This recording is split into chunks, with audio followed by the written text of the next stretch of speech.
Lubos kami na nagpapasalamat po sa inyo. Dahil po sa amin mga minamahal na mga kapatid na ito, na iyong mga anak din po, Panginoon, na nag-celebrate at magsi-celebrate pala ngayong July ng kanilang mga kaarawan.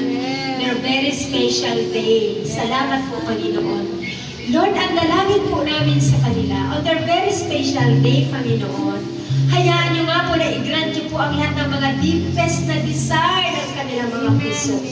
Pagpalain niyo po sila ng lubos, ng higit pa sa dati, na sa kanilang kaarawan, Panginoon, ay niririgaluhan niyo po sila ng katugunan, katuparan sa kanilang mga kahilingan po sa inyo. Na alam namin yun naman po ang mga naihanda niyo po na magagandang plano, purpose, mga kaloob niyo po sa bawat isa. Salamat po, dakilang Diyos, hayaan niyo nga po, Lord, nabigyan niyo sila ng mahabang buhay. Maraming pang kaarawan na dumating, marami pang selebrasyon, at Lord, bigyan niyo rin po sila ng lubos na kagalingan sa may mga karamdaman, kaya ang aming dakilang manggagamot, Panginoon. Hayaan mo, Lord, maghimala po kayo sa mga birthday celebrants na ito, dakilang Diyos.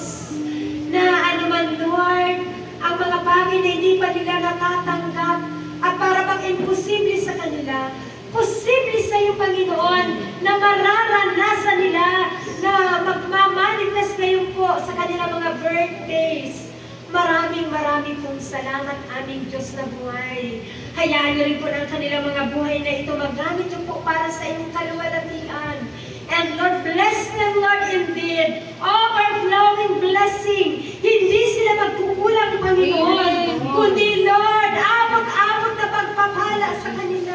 And hayaan mo, Lord, na silang lahat magbigay ng influence, ng magandang impact sa maraming tao. That through them, Lord God, maraming makakilala pa rin po sa inyo at maraming mabigyan ng pag-asa at tunay na kagalakan na nagmumula po sa inyo. Lord, maraming pong salamat. Amin na po lahat na inaangkin ang tunay na kagalakan, katagumpayan, pagpapala niyo po, kagalingan, himala sa kanilang mga kaarawan.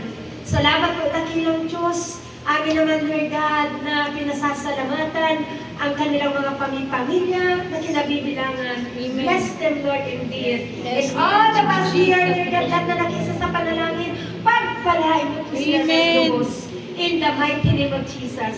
We thank you, Lord God. In Jesus' mighty name, God, is we pray. Tayo lang magsabi ng Amen!